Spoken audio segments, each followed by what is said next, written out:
नमस्कार दोस्तों, मैं संतोष यादव आपके अपने YouTube चैनल संतोष सर मैथ्स में आपका स्वागत करता हूं। जो लेक्चर फर्स्ट था अपना वास्तविक संख्याएं अपनी चल रही थी। लेक्चर फर्स्ट परसों अपलोड हो चुका था YouTube पे, ये लेक्चर सेकंड है। आज की क्लास में मैं चैप्टर नंबर फर्स्ट के जितने भी क्वेश्चंस हैं, जितने भी एग्जाम्पल्स हैं, सारे करवाने वाला हूं। तो अगर आप इस चैनल पे नए हो तो चैनल को सपोर्ट करो और वीडियो को पूरा देखना।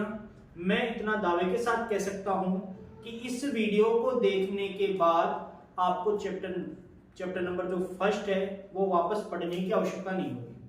आपके कॉन्सेप्ट सारे क्लियर हो जाएंगे आज इस वीडियो के अंतर्गत। वीडियो थोड़ी सी लंबी हो सकती है, क्योंकि इसमें सारे एग्जाम्पल्स और सारे क्वेश्चंस पूरा जो आपका 1.1 1.2 जो भी है सारी करवाने वाला हूं मैं। तो देखते रहिए। जो पहला उदाहरण है आपका वो ये है, नई किताब के अकॉर्डिंग चल रहा हूं मैं, जो नया सिलेबस है उसके अकॉर्डिंग। जो पहला उदाहरण है आपका वो ये है कि संख्या 4 की पावर n पर विचार करो। यहां पे संख्या 4 की पावर n आई है तो यहां पे 6 की पावर n भी आ सकता है, 7 की पावर n भी आ सकता है, 8 की पावर n भी आ सकता है। घबराने की कोई दिक्कत नहीं है। मतलब ये है कि एक क्वेश्चन है आपके, उसमें संख्या 4 की पावर n यहां पे दे रखा है, उसमें दे रखा है 6 की पावर n। सेम है दोनों पर्सन, तो वो आप HW में करोगे, ये मैं करवाने की कोशिश करता हूं आपको। बहुत आसानी से और बहुत ही शानदार तरीके से आपको समझ में आएगा। देखते रहिए। संख्या है अपने पास 4 की पावर n, इस पे विचार करना है। जहां n प्राकृतिक संख्या है तो n प्राकृतिक संख्या है, इसका मतलब n 1 2 3 4 5 6 7 कुछ भी हो सकता है अनंत तक। भाई n प्राकृतिक संख्या है ना, तो प्राकृतिक संख्या का मतलब ये होता है जो संख्याएं 1 से शुरू होती हैं। जांच कीजिए कि क्या n का कोई ऐसा मान संभव है जिसके लिए 4 की पावर n अंक शून्य पर समाप्त हो सकता है। तो हम जांच करते हैं। देखो n क्या है, n प्राकृतिक संख्या है, ध्यान से समझना। n प्राकृतिक संख्या है। अगर ये प्राकृतिक संख्या है तो ये 1 हो सकता है, 2 हो सकता है, 3 हो सकता है, ऐसे अनंत तक हो सकता है। हम चेक कर लेते हैं साहब। भाई अपने पास जो संख्या है वो अपने को दे रखी है 4 की पावर n, ये दे रखी है। अब सबसे पहले मैं क्या करता हूं, n बराबर 1 पे चेक करता हूं। तो 4 की पावर n है तो n बराबर 1 पर 4 की पावर 1 हो जाएगा, और 4 की पावर 1 का मतलब तो 4 ही होता है। अब इसमें शून्य तो आया ही नहीं। ये बोला 4 की पावर n अंक शून्य पर समाप्त हो सकता है क्या, मतलब इकाई का अंक शून्य हो सकता है क्या। तो चेक कर रहे हैं तो इसमें तो इकाई का अंक 4 ही है साहब, शून्य तो नहीं है। आगे चेक कर लो। अब n बराबर 2 रख के चेक करो तो सर 4 की पावर n का मतलब 4 की पावर 2, और 4 की पावर 2 का मतलब 4 गुणा 4, मतलब 4 चौक 16। इसमें ये संख्या 6 पर समाप्त हो रही है, 0 पर नहीं हो रही। एक बार और चेक कर लो। n बराबर 3 पे चेक करो, 4 की पावर 3 हो जाएगी, 4 गुणा 4 गुणा 4, तो 4 चौक 16, 16 चौक 64, 64 आएगा। मतलब हमें यह पता चला कि 4 आया, फिर 6 आया, फिर वापस 4 आ गया, अब फिर से 6 आ जाएगा। समझ रहे हो आप मेरी बात को। मतलब है इकाई का अंक कभी भी इसका शून्य नहीं आएगा, मतलब इसकी पावर कितनी भी लगा दो ये कभी इकाई में शून्य नहीं ला सकता है। ऐसे ही अपने को चेक करना है। मान लो यहाँ पे 6 की पावर n आ जाए तो 6 की पावर 1 करेंगे 6 आएगा, 6 की पावर 2 करेंगे 6 चंगा 36 आएगा, 6 की पावर 3 करेंगे 216 आएगा। मतलब ये है कि सर 6 की पावर n भी कभी भी 0 पर समाप्त नहीं हो सकता। तो आप क्या लिखोगे,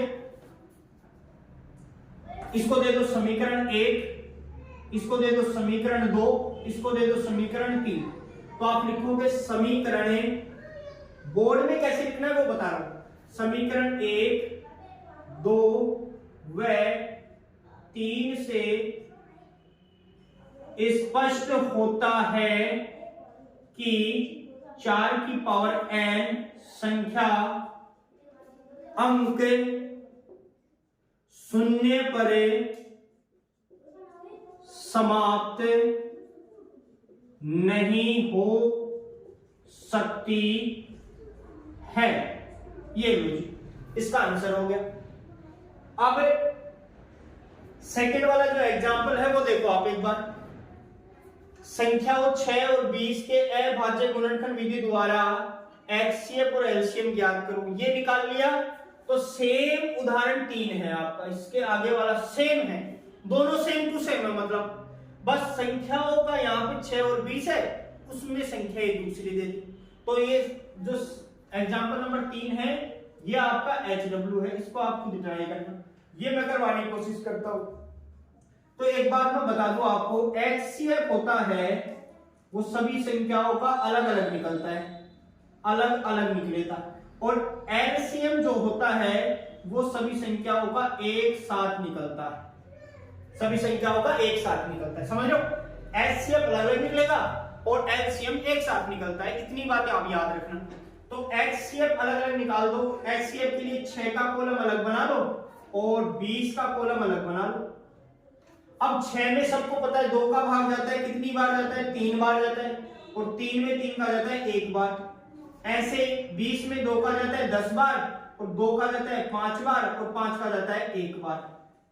अब HCF निकालना चाहते हो आप, तो सर 6 के गुणनखंड क्या लिखे, 2 गुणा 3, 2 गुणा 3 गुणा में 1 हमेशा होता है, और 20 के क्या लिखे, 2 गुणा 2 गुणा 5, 2 गुणा 2 गुणा 5 गुणा में 1 हमेशा होता है। HCF का मतलब जो कॉमन आ रहा है दोनों में कॉमन मेरे को क्या नजर आ रहा है, आप देखो दोनों में सर मेरे को यहां से 2 आ रहा है, एक तो ये 2, इसके अलावा दोनों में कोई भी सेम संख्या नहीं है, तो जो कॉमन आएगा वही HCF हो जाता है, इतना तो आपको पता है। तो HCF सर इसका आ गया 2, कोई दिक्कत नहीं है हमें।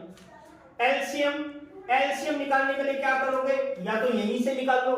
सर यहां से हमें कंफ्यूजन होता है, तो सर एक साथ अलग निकाल लो। ये लो 6 और 20 का एक साथ निकाल लो।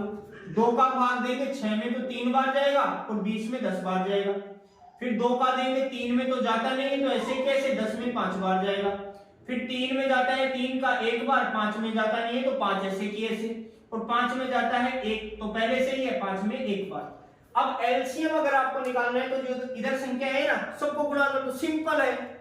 तो सर LCM अगर चाहिए तो 2 गुणा 2 गुणा 3 गुणा 5, 2 गुणा 2 गुणा 3 गुणा 5, देखो 2 गुणा 4, 4 पंजे 20, 20 दिया 60, यह आ गया सर इसका LCM।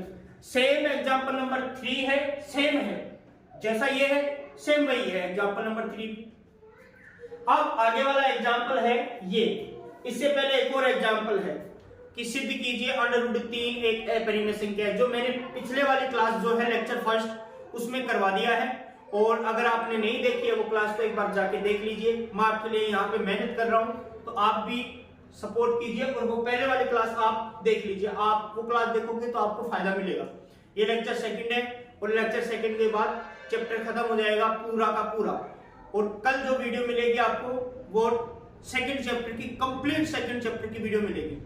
मैं क्या करूंगा, जो ये आपकी एग्जाम है उससे पहले सारे चैप्टर, सारे ट्यूशन वगैरह सब आपको मिल जाएंगे 1 महीने के अंदर अंदर।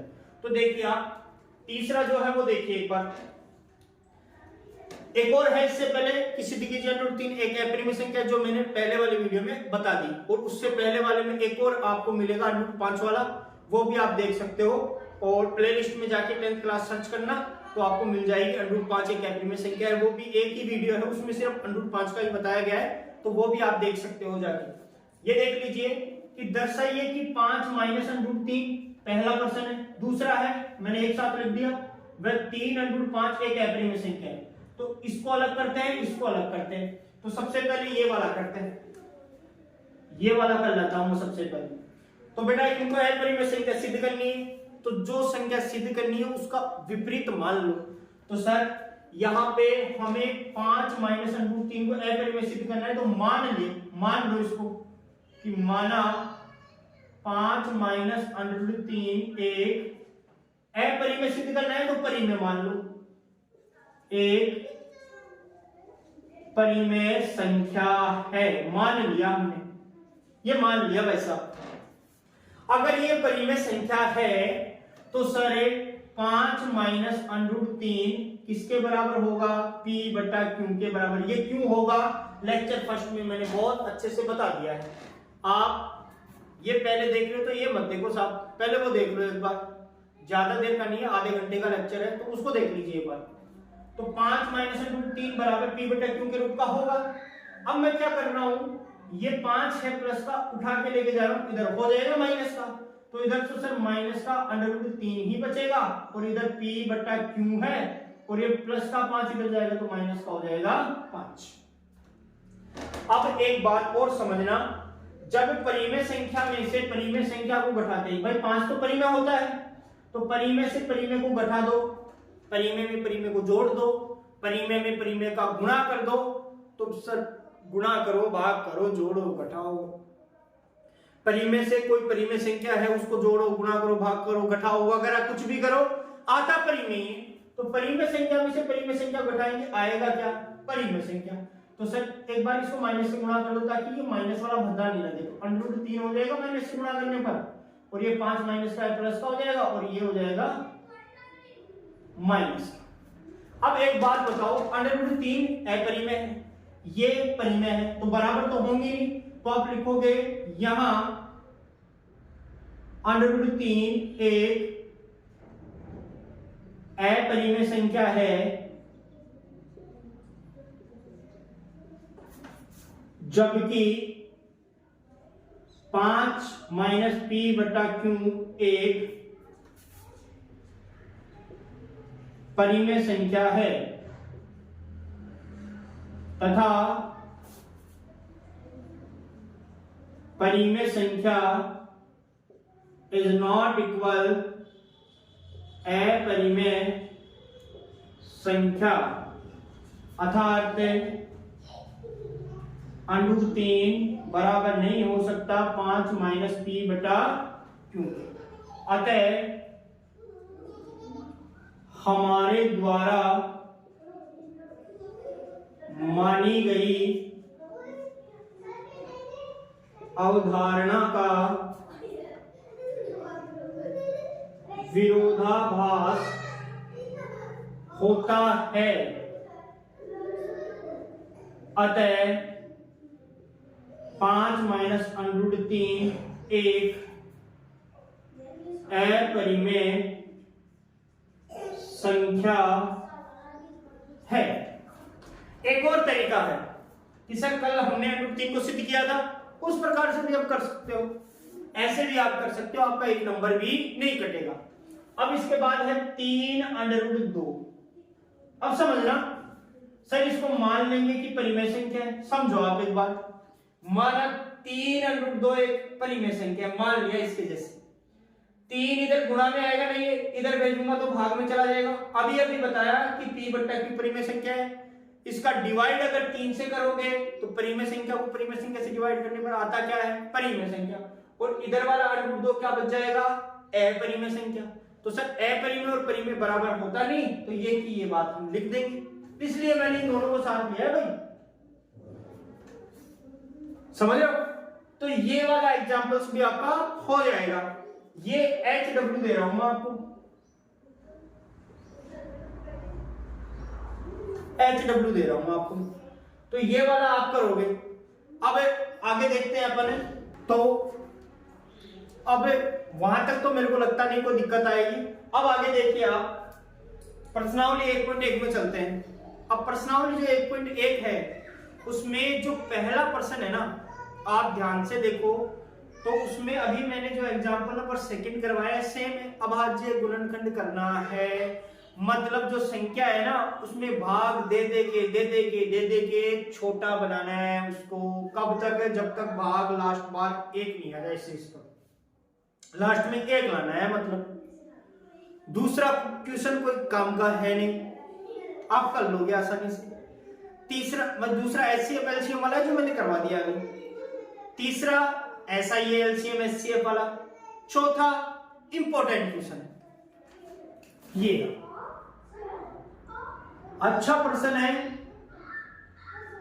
इंपॉर्टेंट क्वेश्चन है, और जो बोर्ड एग्जाम वाले हैं ना उनकी दृष्टि से ये क्वेश्चन ट्रेंडिंग में रहता है भाई साहब उनके पास। ट्रेंडिंग में कैसे, जैसे आजकल वो वायरल नहीं हो रहा क्या, एक हम बुरे हैं ये मानते हैं लेकिन हम आपको भी जानते हैं, उस प्रकार से ये भी ट्रेंडिंग में रहता है।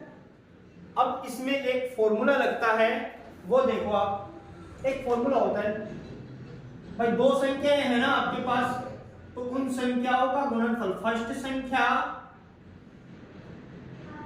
गुणा में सेकंड संख्या बराबर होता है HCF गुणा में LCM। ये फॉर्मूला होता है सिंपल से। अब देखो दो संख्याएं, ये तो हो गई फर्स्ट संख्या। सर ये 306 है ना, इसको तो मैं मान लूंगा फर्स्ट संख्या, 657 को मान लूंगा सेकंड संख्या। HCF दिया हुआ है इन दोनों का 9, ये हो गया HCF। तो बच क्या गया LCM। सिंपल बात है, यहां पे रखो मान, आंसर आएगा। फर्स्ट संख्या 306 गुणा सेकंड संख्या 657 बराबर HCF 9 गुणा में LCM।